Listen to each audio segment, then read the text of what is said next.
You could take the roll call, please. Brian Doyle. Here. Camara. Here. Stephen Finnegan. Here. Amy Gentile. Here. Barbara Kishka. Katie Kingston. Sheila Lewis. Sean O'Neill. Here. Kristen Savage. Present. If you could all rise for the pledge. I pledge allegiance to the flag of the United States of America and to the republic for which it stands, one nation, under God, indivisible, with liberty and justice for all.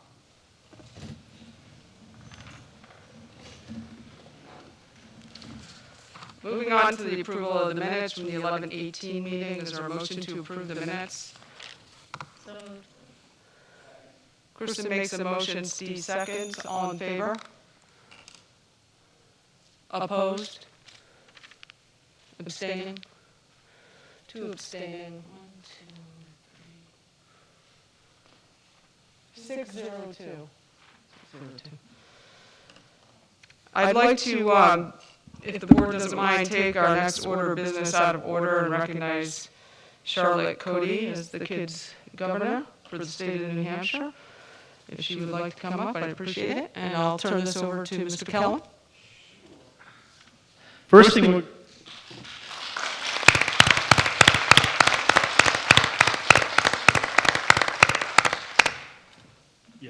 why don't I meet you out there? First, we'd like to have Mrs. Robichaud and Mr. Blais tell us a little bit about the New Hampshire Kid Governor. So take it away. Okay. I guess I will be speaking. I'm Mrs. Robichaud. I teach 5th grade at Pollard Elementary. The Kid Governor program teaches kids about civics and what it means to be a good citizen. Kid Governor is a national award-winning program for 5th graders, and it's led by the New Hampshire Institute for Civics Education and the New Hampshire Institute of Politics at St. Anselm's College. Pollard School has been involved in the program for over 4 years. And we've always had students that have placed in the top 7 in the state, but this year we have the overall state winner, which I will introduce to you in a few minutes. This program encourages action through civic participation. It illustrates how elections work and how New Hampshire residents of all ages can choose to participate in our democratic society. The lessons inspire students to be lifelong agents of change, active participants in our government, and we hope to be registered voters when they're 18. Charlotte and her fellow 5th grade students learned about the 3 branches of government, the importance of voting, the qualities of leadership. Then all the students chose a community issue. They researched it, they generated ideas of how to solve it, and the students who wanted to run for Kid Governor did, and the other students worked as their campaign offices. All the students were engaged in this whole process. We have 4 5th grade classes at Pollard School, so there were 4 separate primaries that got a winner.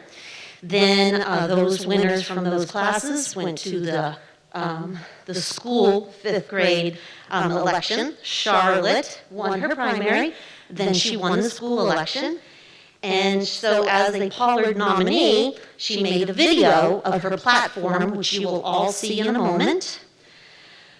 We sent that on to the state, where there were 17 applications and videos, narrowed it down to 7 candidates, and then those 7 videos were watched by all 5th graders across the state, and they got to vote for who they wanted their kid governor to be, and Charlotte won.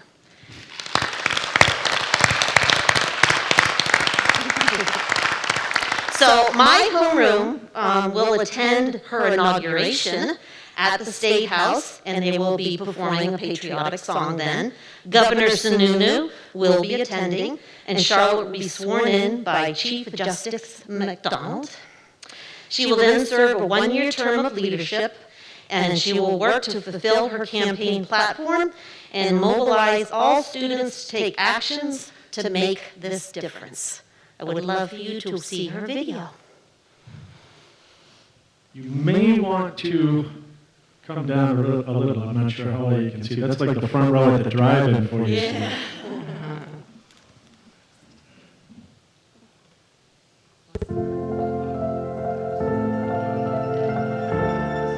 Currently, New Hampshire has an estimated amount of 1,675 people experiencing homelessness on any given day. That is too much, and I want to do something about this issue. Hi, I'm Charlotte, and if I'm elected your 2022 New Hampshire Kid Governor, I'll change homelessness and poverty forever. Here's my 3-point platform. 1. I'll be raising money and collecting necessities for homeless shelters and food pantries across New Hampshire. Some things you could donate are canned goods, blankets, hats, clothes, etc. 2. I'll be holding a toy drive to donate to homeless children. You can participate by having a bin in your class to put toys in. The winning class might get a pizza party. For my last point, I'll be interviewing people to see how they and their friends and family have been affected by homelessness. I will also be making a video as an example of how homeless people are suffering, how you can help them. Hi, I'm Charlotte, and I'm running for Kid Governor to help homelessness. I'll help you and your family. Wow, thanks, Charlotte. This is why you should vote for Charlotte. You should vote for Charlotte because she is nice and a good listener. You should vote for Charlotte also because she is hardworking, smart, cooperative, and likes to get things done.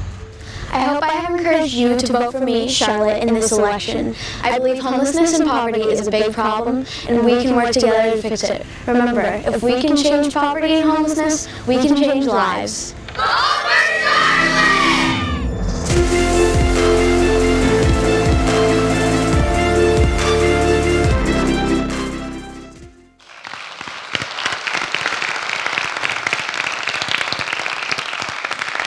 Charlotte, why don't you come on back up? I'm not sure if anybody on the board might have some questions for Charlotte. Let us know if you do. If you don't, I have a couple of questions. I don't have a question, but Kim? Sure, sorry, Barbara. Yeah, I just wanted to thank Charlotte for her leadership in bringing this honor to both Pollard and Timberlane, and I really congratulate you on your early step into public service. Thank you.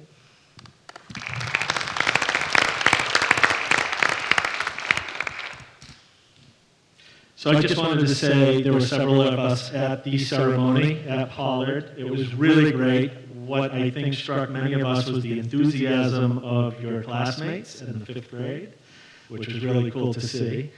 I've now watched the video a few times, and each time I've watched it, I picked up a little bit more. What it sounds like to me is that you're looking for other students to become involved in this. That's really who you're trying to target? Definitely. I want to include everyone so no one feels left out and no one feels like someone did more work or that they didn't put enough effort into it. That's great. So we have all of our principals here today, too, so I think it's a great opportunity that they're able to see that this is something you'll be moving forward. And I know because we've talked a little bit that you don't yet have a website or anything set up, but that's something you're looking to do is to create some platform that folks can reach you to either make donations or get in touch with you about a different activity that they might like to host. Yes, I include everyone's ideas, and if someone hasn't gotten to what I'm trying to accomplish, then they can kind of talk to other people on there, and I can tell them like how they can help. Great. Great. The New Hampshire Kid Governor website will have her blog. They will post that after her inauguration because right now there's still another Kid Governor from last year, 2021. So he will step down and she will be inaugurated on January 7th. Why don't you share the really exciting news that you shared? Oh yes, very, very exciting. So she was already on WMUR, which was exciting, and she's been in Facebook and everything, but I just heard from New Hampshire Chronicle and she will be interviewed next week, and they'll be making a segment.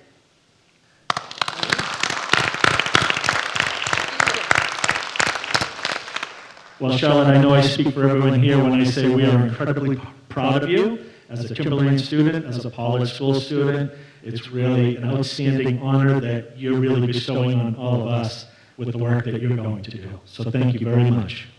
Congratulations.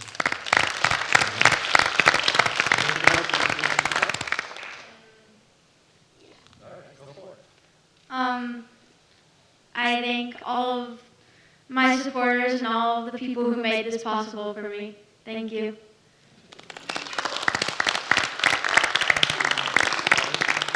I also thank my mom.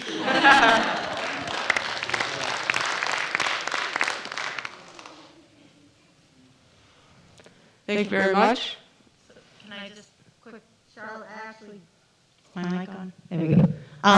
When you do have your website up and you have information as to how other people can donate, because beyond just the students, I think people in the community may want to help you out as much as they can, as well as the principals and staff that all have a nice understanding of what you're doing now. So please make sure that information gets to the board, and we can relay that and make sure that that gets up on the school websites. I'm sure it will, but we can get it out there as well and try to help you. So congratulations again.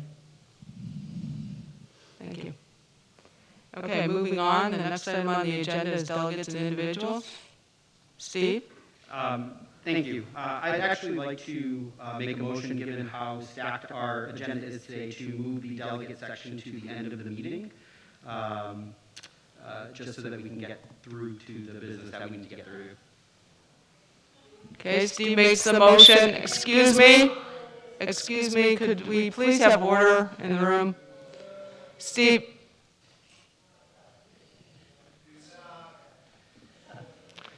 Excuse me, I would ask that you be respectful of the fact that we have children in this room.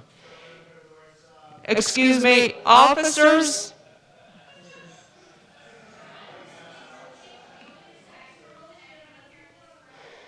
Excuse me, there's a motion on the floor. Is there a second on the motion? Second for discussion.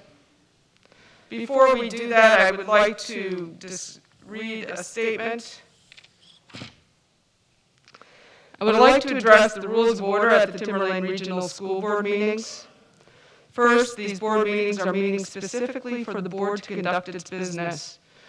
We have a budget of over $75 million that we're looking at, trying to get through in the next month. As a school board, we have numerous duties and responsibilities, and many items have to be addressed for the district to continue to operate.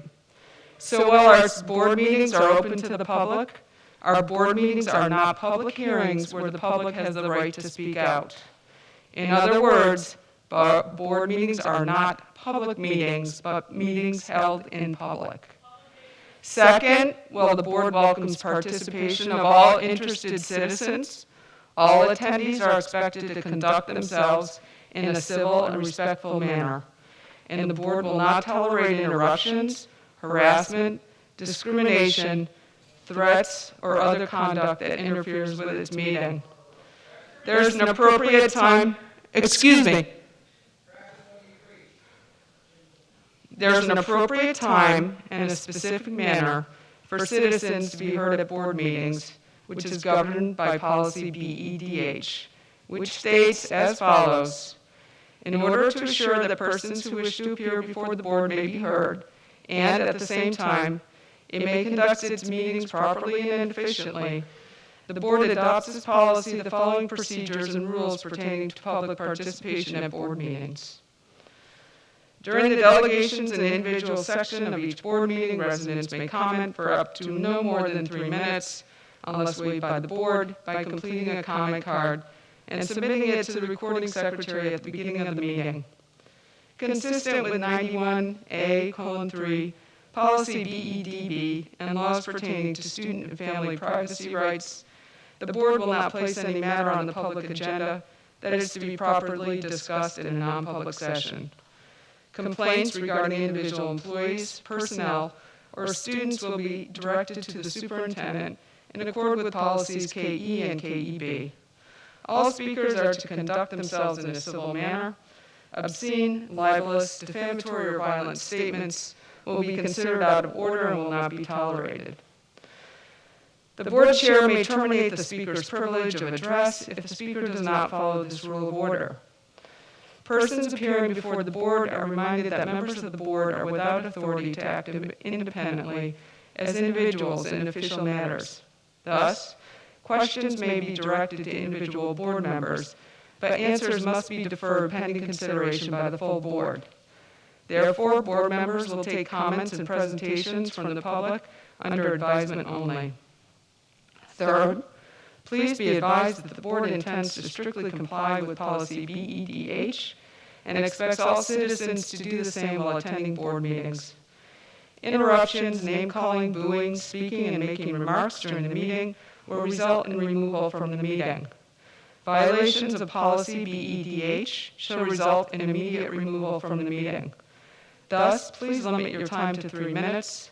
Please refrain from speaking about employees or students, and please conduct yourselves in a civil manner. Finally, while the vast majority of the public has been respectful and compliant with the mask mandates in the district, please be reminded that masks are to be worn in all schools and SAU buildings in the district, including the location of the board meeting. Persons with disabilities may elect not to wear a mask at board meetings if they remain seated in the cordoned-off area of the Performing Arts Center. Members of the public who refuse to wear a mask and do not remain in the cordoned-off section of the meeting will be in violation of the rules of the meeting. Continued refusal to follow the rules of the meeting by any member of the public will result in an order to leave the premises. If the member of the public does not leave the premises of their own volition, such refusal constitutes criminal trespass under RSA 635:2, Section 3B2, and I will ask law enforcement for assistance effectuating the removal of said person from the meeting. We sincerely hope to avoid having to take any of the actions above during our board meetings, as we believe that such a decision would not serve the district. I thank you in advance for your anticipated compliance with these rules of order. So we have a motion and a second on the floor. Is there any discussion? Barbara? Normally, I would want to have the delegates and individuals first, but we've got 88 pages of agenda to get through tonight. I want to get through this well and fresh. We're looking at a $76 million budget.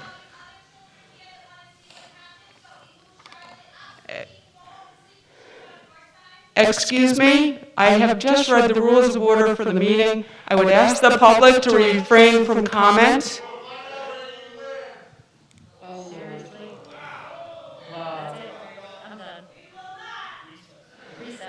I'm going to recess right now, and I will confer with law enforcement regarding how to proceed. We'll take a 5-minute recess.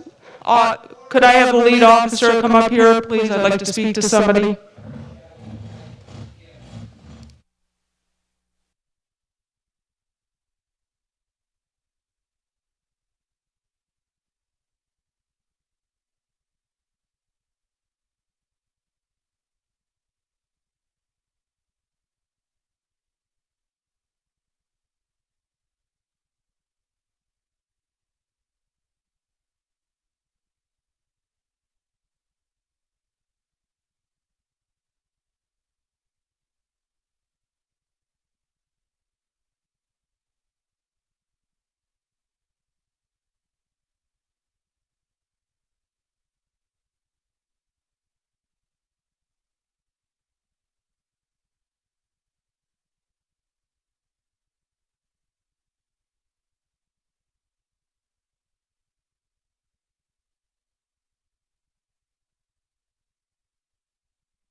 What I am going to do is I'm going to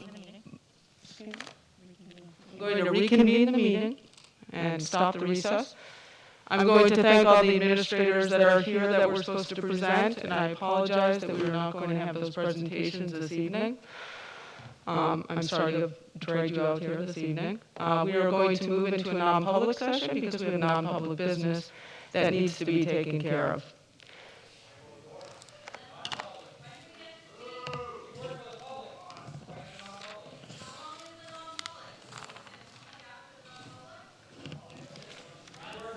Say that we don't know if we're going to reconvene or not, or we're going to come back.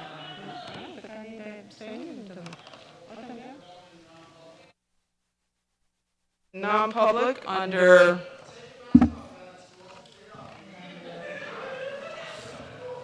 91A:3, paragraph 2, section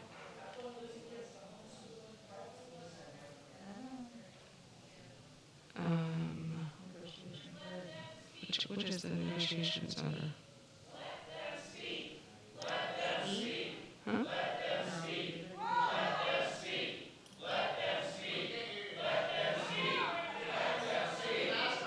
A. It would be 91A:3, paragraph 2A. Kat, can you take a roll call vote, please? Could we have a first and a second on that motion to enter non-public? First, I'm second. Steve's first, Kristen second. Kat, could you take a roll call vote, please? That it's going to be, that it's going to be announced after this meeting, after the non-public. I don't know.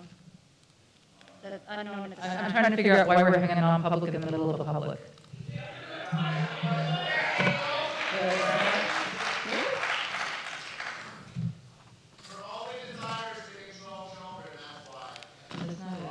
Kat, can you take a roll call vote, please? Mr. Boyle? Yes. Dr. Farah? Yes. Mr. Finian? No. Ms. Gentile? Mrs. Kishka? No. Mrs. Knudsen? Mr. O'Neill? Mrs. Savage? Yes.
looking for a motion to seal the minutes. I'll make a motion that we seal the minutes from the non-public. Kristen makes a motion, is there a second? Katie seconds. Kat, can you take a roll call vote? We're voting to seal the minutes, Barbara? Brian Boyle is not here, is that right? Right, he'll be back. Dr. Farah, Yes. Ms. not here, Ms. Gentile. Mrs. Kika. Mrs. Kingston. Mr. O'Neill. Mrs. Savage. Yes. Okay, let's move on to the next item on the agenda, the alternative programming position. This is a request to add a fourth assistant principal to the high school to take care of ELO and expanded evening division and summer school. Just for those board members that were not on the board before, this was an SAU position at one point in time that got kind of moved down into the district. I think that was before you were here, even, Brian. So it wasn't a principal position, but it was an SAU administrative position that handled all this. Scott Strange actually used to do it, so, and he's now down as a assistant principal. So I'm not sure, Mr. Backwarazer, if you want to speak to this, board members, do you have questions? If we approve this, it will get added to the budget as a budget line and funded in an upcoming proposed budget. Questions? So this is under guidance? Where is this in the budget? It would not be under guidance. My understanding is it would be an assistant principal, Yeah, correct? yeah, you would do an assistant principal who's in charge of all ELO's outreach for the program. You would have, they would be in charge of alternative learning plans. They'd be in charge of evening division and summer school. So that would be the role. That would also mean high set. You'd be dealing with those components. So we don't currently have no ELO coordinator or no one in an ELO position. So you would combine, in essence, alternative learning plans under one person's purview. And you would do a number of different things with that. Would this person also be helpful in terms of one of the goals of the strategic plan, which we don't talk about very frequently, is to improve access for students going into the trades and technical programs, and also, increase opportunities for dual enrollments? Do you think this person would be helpful in that respect? Absolutely. So when you're looking at this, you're looking at an individual who's going to be able to work with alternative pathways. We're looking at someone where our goal is college and career ready. Okay? ELOs are going to allow, one thing is experience learning. You'll hear extended learning opportunities or experience learning opportunities. You're going to have the ability to have students go into a field linked with, say, a CTE course, okay, or a course that is similar to that. They would do competencies in the course. You'd have to make sure that it held rigor and validity, and this individual would oversee that. Currently, and this was actually discussed at the budget meeting about a month ago, there are students that don't have the ability, because of how much they're trying to put into their schedule, to take a CTE course, band, and all their core courses. So they end up having to make decisions. The ELO portion would allow those students to be in the band and to do an extended learning opportunity under an individual in commerce within the community. That individual would help them out, and then you would have them meet competencies within a course. So you would open up those opportunities. CTE, it just wouldn't be on the same highest level. This individual also would take the evening division students and have them as a caseload, so that if they were pure evening division, pure high set, this would be the assistant principal in charge of those students, be able to foster communication, be there all the time for the students when they're on campus, and work with their plans, so that the traditional education might not always work for them.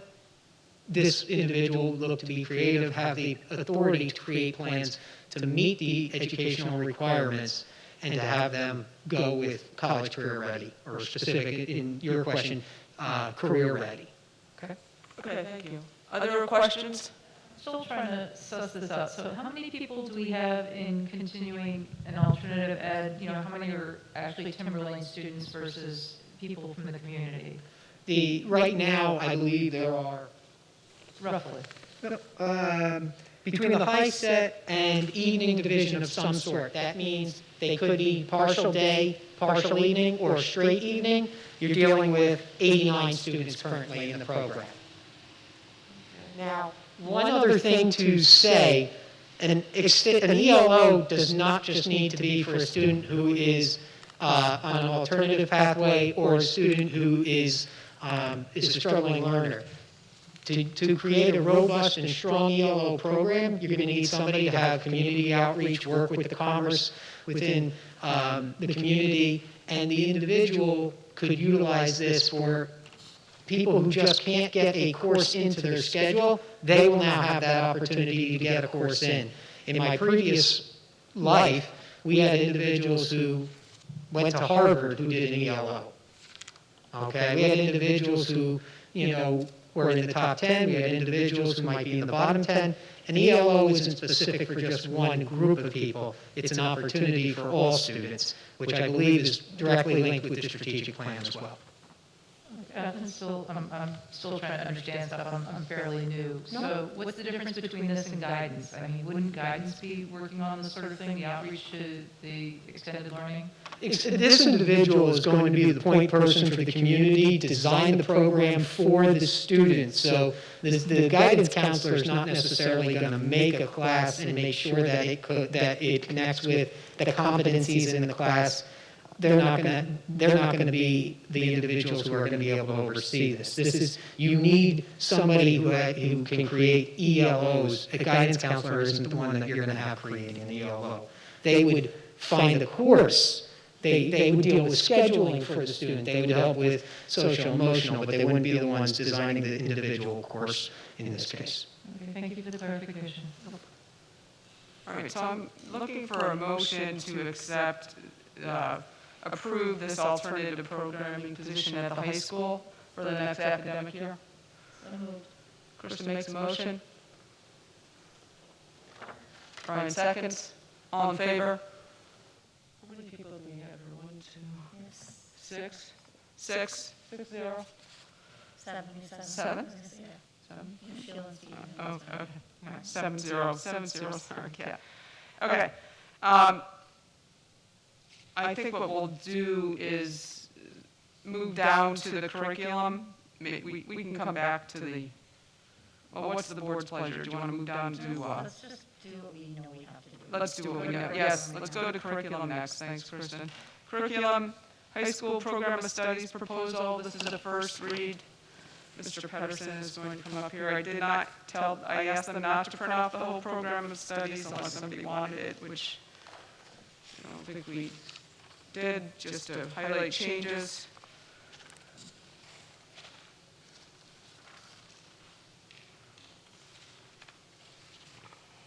So you should have in your packet a changes to the 2022-23 program of studies, I believe, that highlights, it's just a list of changes that I've made or that the school has made. Some of these are pretty benign and come to you every single year, such as the new cover design, which we haven't selected yet. Just some edits here and there. Some things that I do want to bring to your attention would be the number 6. We are looking to add that new health class, the studies in women's health and wellness. That came to you last meeting as a first read. Second thing is point number 7. Removing the classes trigonometry, probability, and statistics in discrete, and adding that algebra 3 class, which we can talk about at the next or this agenda items after that. Sort of a major piece, and I don't know if Director Brooks would like to speak to this, but we are removing Learning Center as a 4-credit piece in the program studies. We are removing 11 TEP classes. And so that's kind of a major change to the special education program, but that would be, that is mandated by the Department of Education for us. That was something that they asked us to do. And so that Patterson, what does TEP stand for? It's a transitional education program. Thank you. And then the rest of this is some changing to language. There's some language changing for the introduction for special education. So in the handout that you have, it's the old language and then the new language. Other courses are some language is changed. And then there's some changes with our CTE programs for both Salem and Pinkerton has asked for some changes in our programs to be reflected in our program studies. So I believe you have the digital version of the program studies. Is that correct, Dr. Farrar? We do, yes, Okay. we do.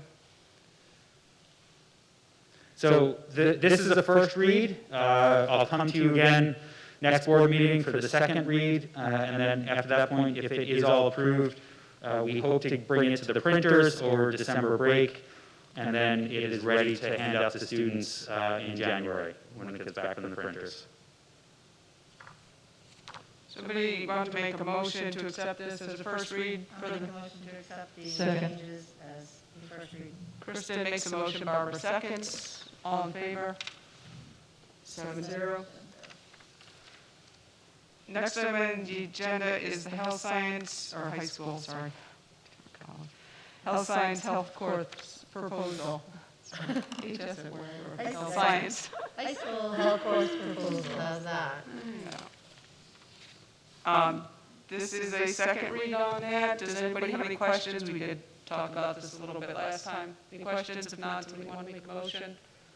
Mark, do you have anything to add? Studies in women's health and wellness. There's nothing to add on this course. I do have comments on the math course. Okay. Yeah. Is there a motion? Yes. Barbara makes a motion. I'll second it. Kristen seconds. All in favor? 7-0. Can't see you. Amy, raise your hand higher. I can't see you over there. Chris is hiding you. Chris Duck. Doc, Chris. Okay, the next item is the high school math course proposal. Second read. There were questions on this last time. Correct. So I'd just like to bring or the board attention to a couple things. I believe you have in your packet 2 pages that's taken out of the program of studies. It's actually page 19 and page 20 of the program of studies. Page 20 talks about post-secondary education pathways, and I believe Director Allaire talked about this at the last meeting when she mentioned that the school counseling department has put this together, because there was questions about students and families making choices for what math classes they might want to take. And so this just highlights some, if you're looking to go to, say, a highly competitive 4-year college, these are some of the math classes you should be taking, such as Algebra 1, Algebra 2, Geometry, Pre-Calculus, and AP Stats and AP Calc, or AP Calc. Whereas if you're going to a 2-year career technical program, the math classes recommended are Algebra 1, Algebra 2, and Geometry. So it gives some parents and students a little bit of guidance as they read through the program studies as to what math classes they might be taking. And I say that because there was talk about Algebra 3 and whether that course would be accepted at colleges. So the other thing that I took away from the last meeting was the board had asked me to reach out to colleges. So I worked with the school counseling department, and we had reached out to a number of colleges at the printing of the page that I gave you that lists out what other schools have. Only UNH has gotten back to us, and what they said is, we do see Algebra 3 on some transcripts, and it tends to be a course that includes what you have described. Of the names to list, Advanced Math, ACC, and Senior Math, ACC are the least clear in terms of progression. So they as they look through courses, a course that's sort of ambiguous where it's called Advanced Math or Senior Math is hard for them to interpret. So I say that, and I gave you a list of a number of different schools and what they have for sort of upper level math classes, and you can see there's a wide range of names of math classes. And so I say that because colleges and universities are looking at a whole bunch of different transcripts from kids from a whole bunch of different schools and trying to make sense of these. Since I gave you that document, we did also hear from St. Anselm and BC. St. Anselm says, I don't see an issue with the name of the course. It sounds like a great option for students. What I like about the course name, Algebra 3, is that the title clearly indicates what topics are covered in the course. We see a lot of advanced math and senior math, but that doesn't give us an easy way to understanding what the course entails. And BC, they weren't fans of the name Algebra 3. They like the name College Algebra and Trig. I know the math department, after I gave them the feedback, the math department liked the name Advanced Algebra and Trig. So to bring in that idea that it is advanced algebra and there is that trigonometry piece. I did have a discussion with them about the year-long probability and statistics. And what they explained is kids who want that year-long probability and statistics might be taking AP Stats.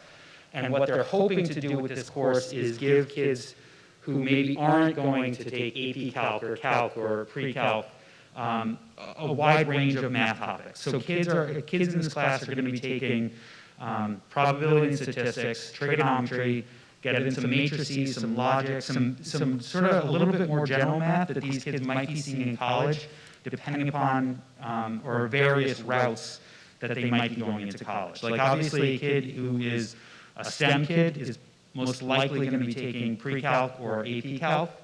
But sort of a general kid who maybe doesn't know what they're going to do in college, this might be a good option for them. The other thing that they're looking to do with this class is they do have some kids who want that accelerated track. So they start down the accelerated Pre-Calc track, and they find that they either can't handle it, don't like it, and they want to drop down. They want to drop out of that class. But right now, there's no other accelerated offering for them. And so this class that they've designed, the Algebra 3 class, they feel like they can run it at both the CCP and the accelerated level and give a landing spot, if you will, to those accelerated kids who are dropping Pre-Calc but still yet have another accelerated option for their fourth-year math. So we're still, the name is, we have a couple of universities that say, yep, we're good with the name. We have at least one university that's not clear on the name. And we do have the option of that advanced math and trig, or excuse me, advanced algebra and trig. And that's the name that Exeter uses, right? Well, Exeter uses the name Algebra 3 and Trigonometry. So that's their name. Goffstown uses Advanced Algebra and Trigonometry. Nashua North and South both use advanced math topics, which some of the universities, the response is, that's really not clear. So the algebra, including that algebra piece and including that word algebra and trigonometry, I think gives a little bit more clarity when colleges are looking at the transcripts. I guess, and I don't want to belabor this point too much, but I looked at the course description and the units. You've got 6 units here. 5 of them are probability and stats. 1 is trig. I'm not sure why we just don't call this probability and stats. I'm sorry. There's very little trig in it. You could almost think of trig as the review part. And I see the competencies, and again, I just think it's an algebra. It's really a stats and probability course. I'm just not. Like I said, I'm not fond of the name. I'm kind of surprised that universities would even like Algebra 3, because to me, that's so vague, I wouldn't even know what those topics are. So, I don't know. You might just want to put it in this way with this title this year, but I still think there's a better way to put this in. But I think it's a good course. I just don't like the title. Well, there are other schools that call it probability and stats and trig, right? Yeah, it's kind of a long title, though. Yeah, and that's so right now we do offer probability and statistics as a semester-long class. We offer trigonometry as a semester-long class. So really, it's a combination of those two with some other things like matrices and logic thrown in there. And so, yeah, you could have a year-long course called probability and statistics and trigonometry and some other stuff. And so it is a lengthy title. So they were trying to find a nice, clean way to summarize what they're looking to do. Okay, so does anybody want to approve this as a second read? I still want to get away from the Algebra 3 thing. Well, you can make a motion to approve the addition of the course with the title of algebra or probability, statistics, and trigonometry. Yeah, that's the motion I make then. I would like to approve second read with a name change. Okay, so you're making a motion to approve the course with the title change to Probability and stats and trig. Is there a second on that motion? Brian seconds. Any further discussion? All in favor? I almost saw Amy. 7-0. Thank you, Mr. Patterson. Thank you. Okay, It's next. a long name, Mark, but I just think it makes the most sense because it does tell the colleges what the class is about. And then there's That's no, my feeling. there's no question, there's no whatever. I mean, I appreciate all the work you did on this to get that information for us, but I think that's the idea. It's so random and so all over the place. I think it's just, even though it's a long name, it's better to call it what it is. And then these kids don't have an issue with their transcripts or somebody not being sure. They know. So, sorry about all that. Don't worry. No worries at all. So I will, for the second read of the program studies, I will update the program studies with all those name changes then. I won't print out, another one, but just realize that all the places in the program studies where it says Algebra 3, I'll change to that title.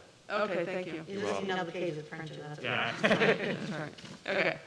Next action item on the agenda is the district clerk position. Mrs. Boyle has put in her resignation letter as the district clerk. I think, and Mr. Boyle, correct me if I'm wrong, she will be available to help us during deliberative, but not during the election. Is that my understanding? Okay. So I do appreciate her service to the district. We need to, I'm looking for a motion to accept the resignation of the district clerk so we can get that posted. Sean makes a motion. Barbara seconds. Or was that you, Amy? No. Barbara seconds. All in favor? 6. Against? Abstaining?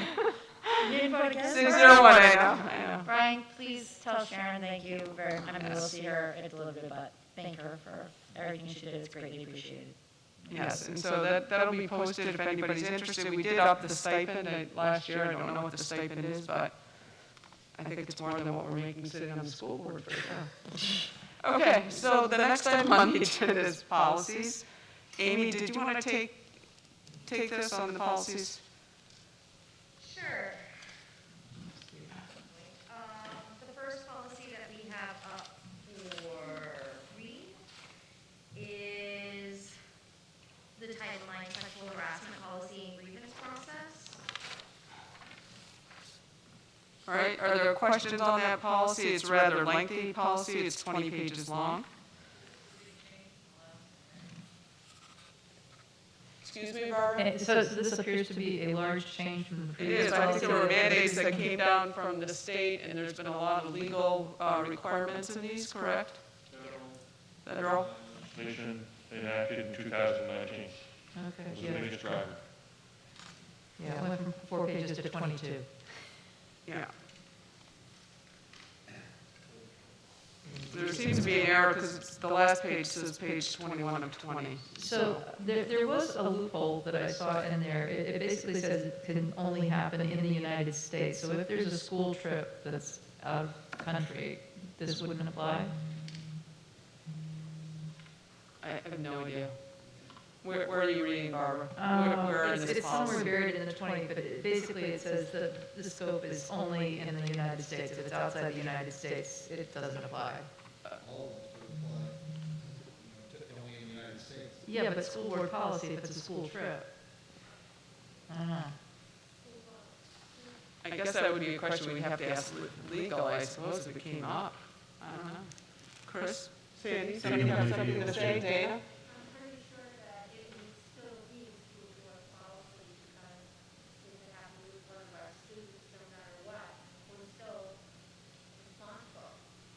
That's what I would figure, but that's not what it says. Barbara, what page are you on? I'm gonna have to find it, but I did. It's on the bottom, it's on, the page numbers are on the, oh, you don't know? Yeah, I can't Okay. flip out 20 pages and find it in All here. right, no problem. It's a good question. Maybe you can find it and send that to Dana so she can research it a little more. Okay, Barbara? You okay with that? I will. To whom am I sending? Dana. Dana. Since she's HR. Thank you. Okay, so is there a motion to accept the new Title IX sexual harassment policy and grievance process as a first read? So moved. Krista makes a motion.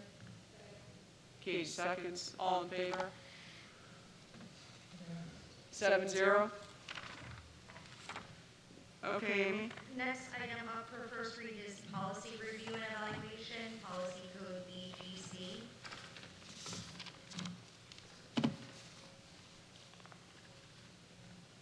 Any questions on that?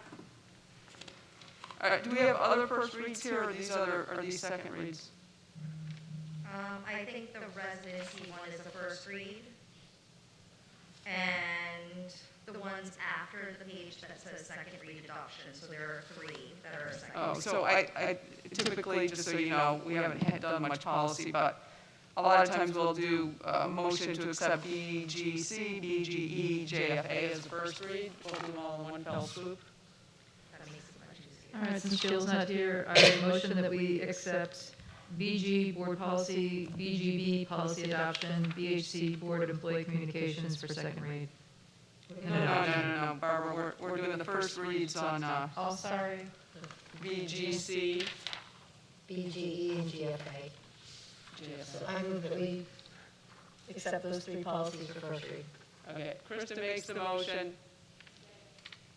All in favor? 7-0. Okay, so Barbara, now we're moving on to the second read. Okay. I repeat myself, the same thing I said before. Okay. Barbara's making the motion to accept BG, BGB, BHC as the second read. Oh, second And adoption. adoption. Barbara makes a motion, Kristen seconds, all in favor? 7-0. Okay, so we're done with those policies. All right. Let's move back in the agenda. I think I'm going to go backwards. I do want to discuss the SAU withdrawal. The final SAU audit was done. There is a summary sheet somewhere in here. Hang on. This was the executive summary on transportation, it's on the back side of that. Okay, so it's about 2/3 of the way through the packet.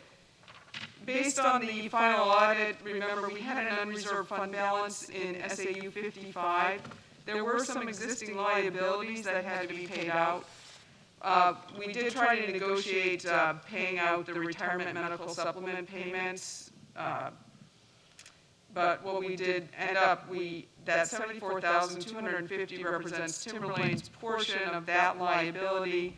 That liability is based on an actuarial determination based on the life expectancy of the people who are getting that benefit. So we may come out ahead, we may come out behind, but that's the lump sum we paid. There's an employee long-term disability payment that's continuing that should expire fairly soon. That's also in there, and the audit cost. So this $95,000 represents Timberlane's last requirements to SAU 55. That being said, the residual fund balance that's due back to us is $186,029. Maria, do we have any sense when we're going to get that from SAU 55?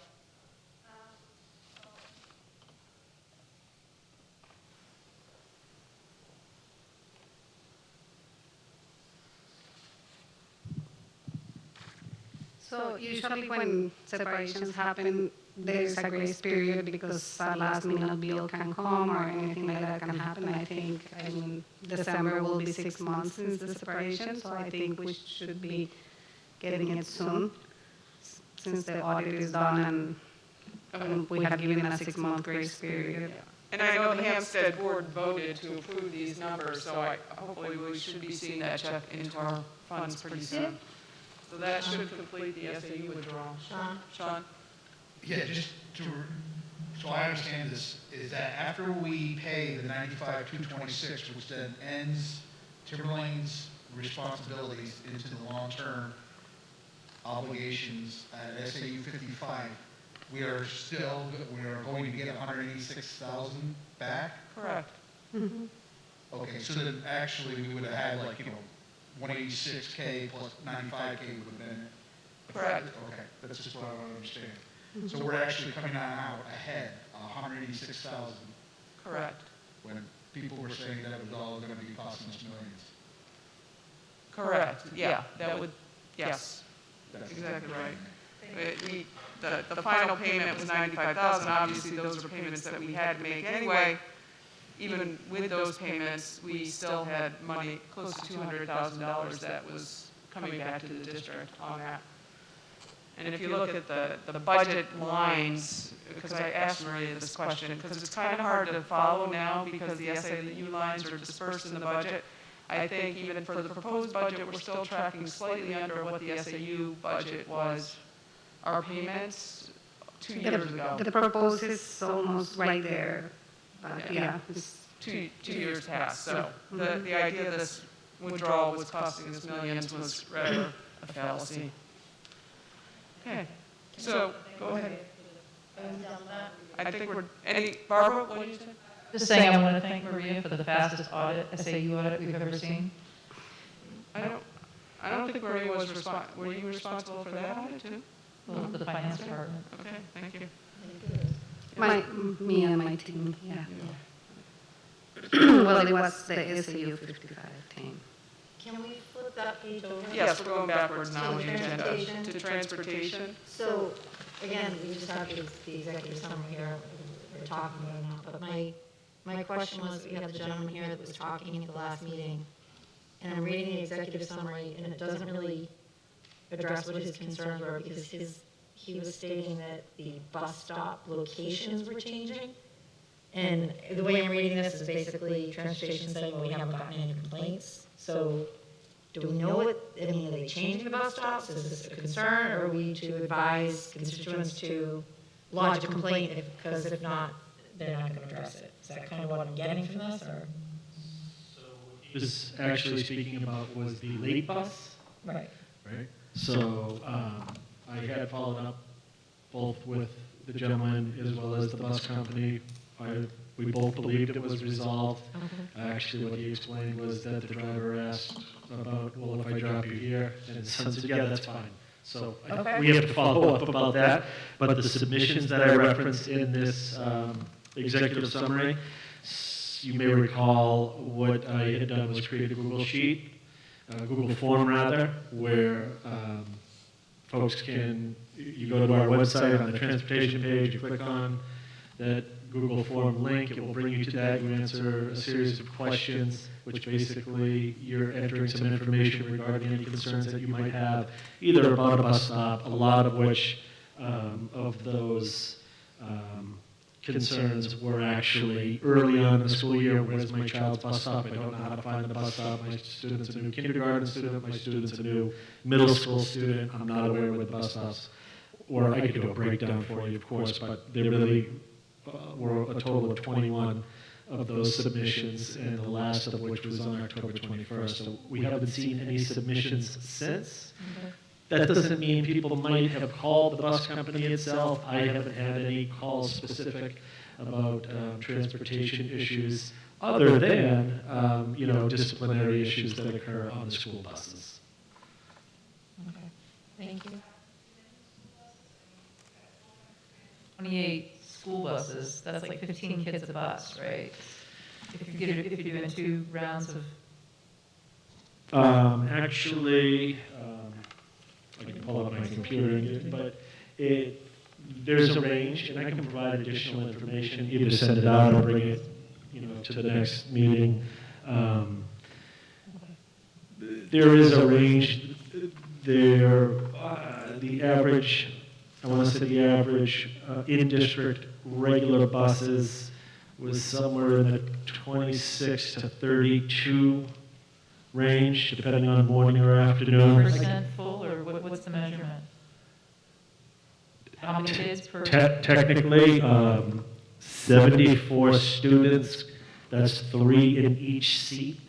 Okay, of so- elementary school students, and about 54 high school students. That's 2 to a seat, basically. Okay, so the school buses aren't running around empty, is what I'm hearing you say? No, they're not running around empty. Okay, or mostly empty, I'm sorry? or mostly empty. Right. I would say roughly an average of 1 student per seat. Okay.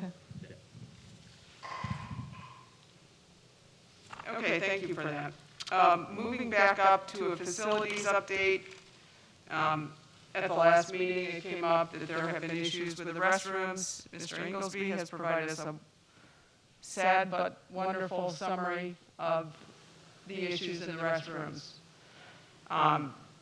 It's disturbing to me that our students do not have the respect for the facilities that they should. I don't know how we instill that in people. Not all the students. Not all the Just students, as I know, and I would minority. encourage students that are seeing things, please tell somebody this is difficult enough for our staff. As people know, all districts right now are running kind of short-staffed and have to work on these sorts of issues when we have major equipment sometimes breaking. It's just not a good thing. So I encourage students to step up. I would say the last week it has calmed down a bit, crossing our fingers. I think the peer pressure is starting to take effect, so that's a good thing. Well, I think it's important for people to understand too, that the bathrooms are not closed because we are failing to maintain them. They are closed because of acts of vandalism and other things caused inside the schools. Correct. John, John, did you want to? Sorry. Not cutting you off. Carly said John's waving his hand down there, so. Yeah. No, we ended up closing, there was vandalism to one area. We ended up having to close it because the sink was damaged. You can't have a bathroom open with the sink damaged. That's having water. We had to close that. So it takes time to open it. We ended up having another one where an individual damaged a wall. And we actually kept that one open for a period of time trying to do that. There was more damage done. At that point, we had to close that. Then we had the other one, and we would open it. We were making a concerted effort trying to get them open as they got repaired, which they were working towards. We would be able to open them back up. And we announced stuff to students within the school to let them know. We put an email out to families so that they were aware. We wanted people to understand what was going on. We talked with students. There's a number of issues that are going on with this, but the vandalism was what was the direct result of having to close them, and then that's why we ended up doing that, and then we would open them back up. At one point, there was a lot of, there was some, trash that we had to literally clean up the bathroom. We closed it, cleaned it, the staff cleaned it, got it back open. It's not fun to do, but it's also, we need to have the facilities able that they can be used and not there, but not being functional is something we can't have. And that was a decision by the administration that we had to deal with. And we talked with students, and they weren't happy, but they understood what was going on. So. Thank you. Go ahead, Barbara. Sorry, I couldn't see you. There were 20 students in the bathroom at a time, so it was hard to find who was doing what? How can we fit 20 students in the bathroom? Well, what would happen is they would pack it in. There's different bathrooms located throughout the building. One of them is a large, there's a number of them. They will, and it was specific, it was the girls' bathroom that students would pack it in. They would say they would be waiting for stalls. I'm limited on being able to go into the girls' bathroom, obviously. And so we would put an administrator, we would put a staff member outside one bathroom, people would go to another. But there was a large number of girls in one. Some are using it, some are hanging out. When I reported it out to the families what was going on, I want to stress the point, this isn't a them issue, it's not a those people issue, it's our issue.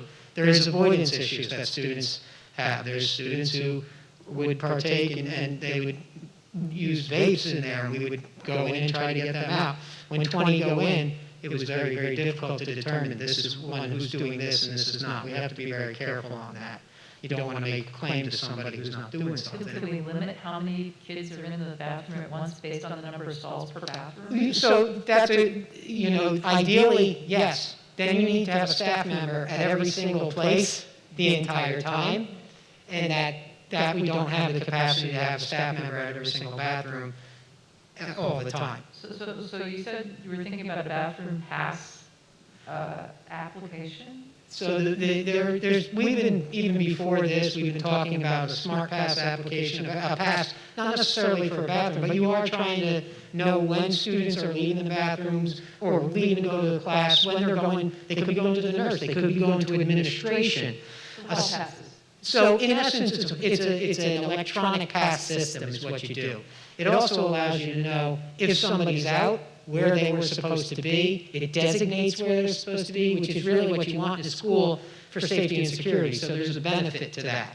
We are looking into a pass system.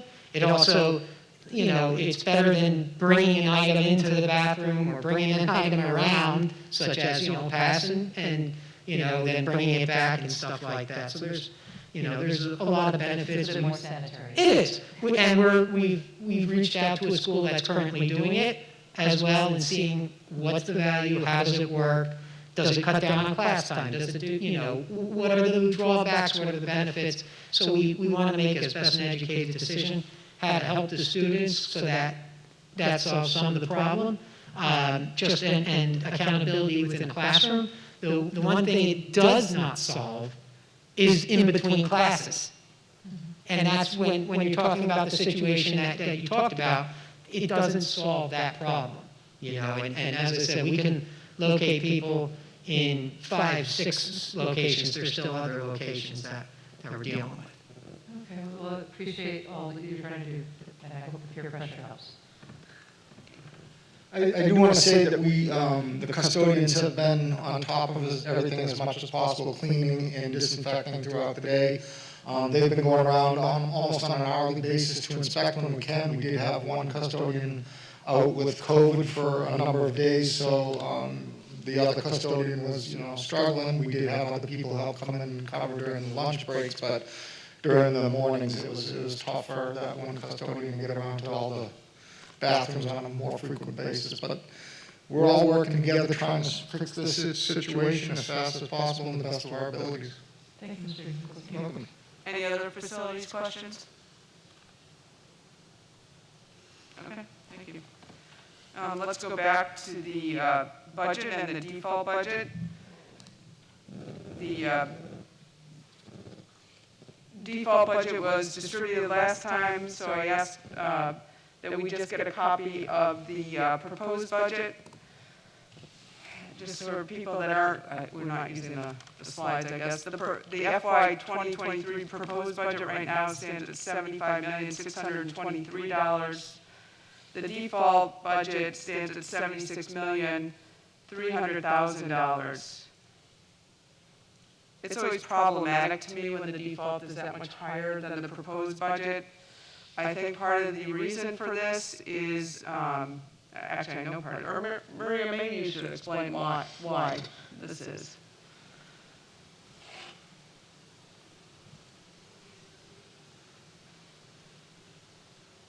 Well, the main reason is, as you all know, and maybe people don't know, the default budget is really the 22 voted, the prior year voted budget, plus and minus any contractual agreements. So really what it is just a contractual number. It's not anything that people are requesting to have specific programs or specific staffing or anything like that. It's just a contractual number.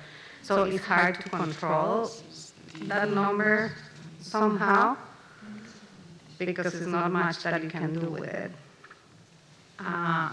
One of the reasons why is because obviously we took some of the positions that were not utilized, that we're not planning to utilize on 2023. We removed them from the proposed budget because it's the budget that we have control over. Well, we meaning you and the budget committee.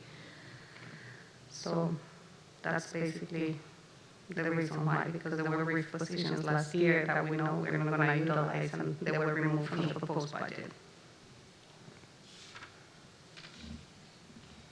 So there were positions last year that the board voted to remove that budget committee did not remove. Hence, we had to carry them in the default budget, right? Yes, because they were part of the voted budget, so we have to leave them there. Which in essence is making this default budget higher than it really should be because the board had voted those positions off. Brian, you following this? Already in the proposed budget last year. They carried them in the proposed budget last year, even though the school board had eliminated those positions. Correct. So, as Brady just said, so the calculation, so that default budget is a calculation of last year's budget. So that's, Correct. That's really the bulk of the reason why it's that high. Right. Yeah. It's just, to me, the default, I know it's just a number, but it's just an issue for me when the voters are seeing a default that's $1 million higher than the proposed. That's all. I just wanted to clarify why it is so much higher. Are there any other questions regarding the budget? Obviously, that budget number is going to go up because we just approved that other principal position, right? Or has that been included in the proposed budget? No? So that's going to knock it up a little bit more then. The other thing that we're not seeing in this budget, I mean, it appears like it's almost a flat budget, but we do not have the TTA contract for this year in the budget. There will be a separate warrant article for the TTA negotiated unions. And the other unions. And three or four other unions. So there's a potential of 5 money warrant articles. Just to put it in a little bit of perspective, last time TTA came up, the last 3-year cycle was approximately $1 million a year for TTA. I'm not saying that's the number, I'm just trying to put a perspective of, I would guess somewhere between $1.5 million to $2 million in union negotiated warrant articles. Just kind of throwing that out there, on top of the $75 million. Well, no sooner. Well, yeah, I'm just trying to, I don't want people thinking that, well, this is great, their taxes aren't going up because these budgets are the same the last 2 years, because if the warrant articles pass, they won't be. The total voted budget will be higher. Yeah. Barbara? On the proposed budget, I see on the summary page that we've got $360,000 for SAU non-union salary increases, and I don't see an equivalent on the proposed budget. So, Yes, so in the proposed budget, the equivalent to that will be within the salary lines for the non-union employees. All the salary lines where non-union employees fall and the SAU employees fall, because the proposed budget has the positions by position. And then the increase, the COLA increase is that first line that you see, 487. That is the increased pool that was authorized from all the non-union and SAU employees by you guys the last board meeting or the meeting before. okay, so which line was that on the summary on the proposed? That first line, the proposed budget. Negative? No, the first line in the long report, Oh, okay. on the detailed report. The 100, 1100, 111. Okay. So that's definitely smaller than before. Well, is that, and the rest of the amount is just put into individual positions within the salary lines. Okay, thank you. Mhm. Any other questions on the budget? Okay, thank you. We won't take any action on the default budget yet. All right, we will do the school goals presentations next time since the administrators left. I know we have one resignation that we need to accept. Kristen, do you want to do that? Because I can't find that sheet. Yeah. I'll make a motion to accept the resignation of Lisa Vidala. Is there a second? Katie seconds. All in favor? 7-0. Okay. Dr. Cochran, do you have an administrator's report? No, the only thing we had was that resignation. Okay, thank you. Before we get, I do want to recognize our Division II football champions from when whenever they won that championship. We have invited them in. They had another engagement this evening, so we will see them at our next meeting, but we do want to send our congratulations out to those students. It's been a long time, right, Brian? What'd you say, 21 years since we won a state champ, so that's a big accomplishment. It's a big deal. In football. State championship in football. Yeah, the field hockey team won them multiple years in a row. So, yeah, Wrestling and other things. Yeah, wrestling too, so, football. But yes, congratulations to the football team. All right, and committee reports, Sean? Yeah, the budget committee, as you've already indicated, got the operating budget. Some of the questions that came out from the committee over the last couple of meetings was, one is the sand down. In regards to the folding door, we only had one bidder on that, and the amount of that, we wanted to, one of the members indicated that they feel that we should still be going on out and trying to get multiple quotes so that it's hard to get a good, accurate, and fair value with just one quote. And I sort of agree with that, so that I would ask that the administration, when going on out, to do their best effort to get more than just the one quote. That was one of it. And then the other one was talking about the long-term unfunded liabilities relative to the teachers and their retirement incentive. The only comment that I made back to that is this board is addressing that matter. Okay, thank you. That is part of, yeah. Okay, thank you. Anything else? No. Barbara? No meetings this past 2 weeks. Amy, I know you already did policy. Brian? I have nothing to report, just still part of negotiating teams with several unions going on, so nothing really. Yeah. Okay, Katie? I'm part of the negotiating team, that's all I have right now. Kristen? Yeah, we had a safety committee meeting. Everything's kind of moving forward and doing what we need to do. I will let everyone know that we will probably be seeing something soon from Nurse Kate concerning CPR certifications and moving forward. Just to get people, because of COVID and everything, we weren't able to continue with that training, so now we have a large group of people that need to be recertified, so we're trying to figure out how to do it, and she's been diligently working to get the best way to do it time efficiently and not tax our nursing staff, but get the work done. So we will be seeing something from that. Barbara? Just finished my CPR certification. We did it online training, and then we did in-person skills showing that we did the skills. Okay, and there's certain things to do, but I'll just say we have about 200 people, so we have to figure out how to do it, and there are fees that are going with it. So she's just trying to figure out the best way to get it done for that amount of people and to get us on a rotating basis. Yeah, they just had people coming in for 15 minutes or whatever to do their skills individually. So, Brian? And with regard to, since I'm talking about the safety committee, I would like to ask that we hold a moment of silence for the Oxford school shooting in Michigan.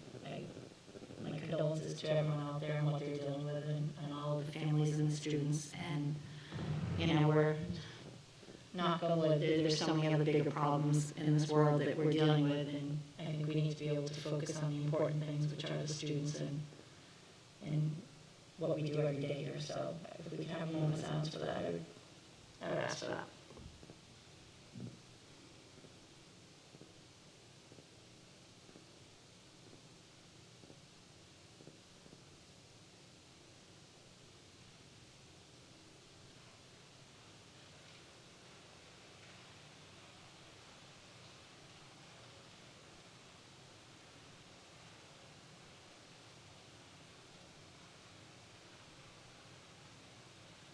Thank you. Thank you. Is there anything else for the board before we adjourn? Oh, yeah, please, go ahead. Okay. This is the bi-weekly report on student activities from Kaylee Sheffield, student representative to the Timberland Regional School District School Board. Sandown North, librarian Laura Ross and assistant principal Meg Guancy are working with the High School English Honor Society students and advisors to create story walks for the school. The first book, Wind May Blow, was set up last month in stations outside around the building. The group also came up with the activities to do surrounding the book at each station and afterward. Classrooms had the chance to get outside to read the story during the day. The walk is accessible to families after school hours and on weekends, so please check it out. The second story walk was just posted outside with the book Emma Wren, Robot Engineer. Through fundraising endeavors, Mrs. Ross is looking to bring permanent story walk displays to the school.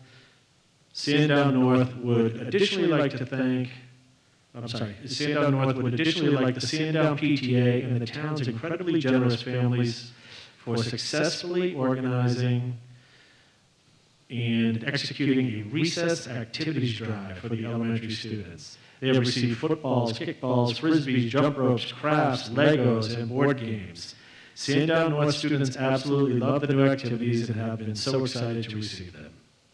High school. Winter sports tryouts began at the high school this week. From basketball to ski team, winter athletes are ecstatic to begin their seasons. On another note, the Timberlane Regional High School football team won the Division II championship 2 weekends ago. The football team would like to thank their coaches, fans, supporters, and boosters for making this happen. Honor societies have been hard at work with volunteering and community events. Countless bake sales and fundraisers have taken place from societies of all subjects, and the encouragement of school spirit has been very prevalent from these groups.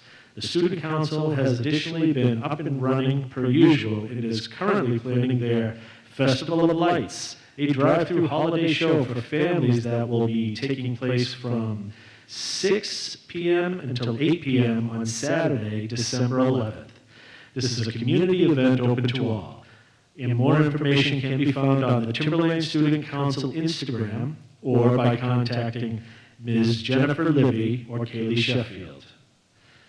Her closing message. As always, Kaylee would like to thank the Timberlane Regional School District School Board and District Administration for the opportunity to speak on behalf of students, and always encourage students and teachers of all ages to contact me with any requests, ideas, or questions regarding the Timberlane Regional School District student body. Thank you.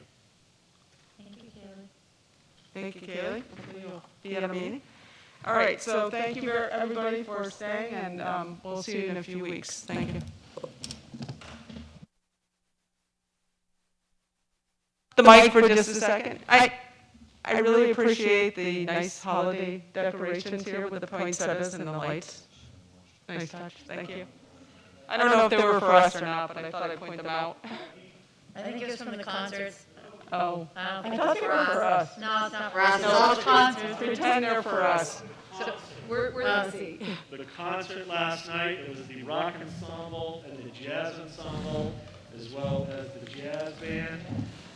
Please check it out. It should be online. Absolutely outstanding, especially the jazz band, just so impressive. So Kim, were there any delegates and individuals that are still here? No. I'm just checking.